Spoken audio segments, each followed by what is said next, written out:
we had the worst floods in the state's history in 2013, and a lot of the smaller towns in the foothills, all along the Front Range, they had their whole road systems washed out. I mean, the flood was so intense, it washed away not just the surface of the road, but the roadbed, everything.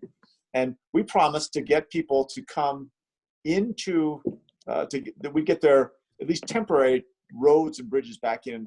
The flood was on September 12th. We got it. We said we'd do it by Thanksgiving. The engineers said they could never do it until the middle of January. But people responded, and so engineers came and worked their weekends. We had a woman for the Department of Transportation who worked there for almost 30 years, who she worked for 7 straight weeks, 90 hours a week, and she came up afterwards and gave me a hug and said, "Thank you for asking. I've never felt so alive at work. It's the greatest experience of my professional life," and we're missing that.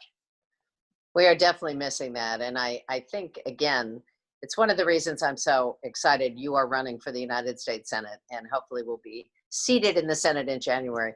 Former governors make great senators. Former governors have gone through natural disasters. You have mobilized resources and really given messages to people in times of great distress and dire need, and said it's going to be okay.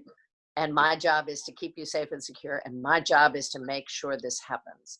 We need more of that in DC right now. We are suffering, I'm afraid, from a president who has never served in any capacity and doesn't like information or science or advisors.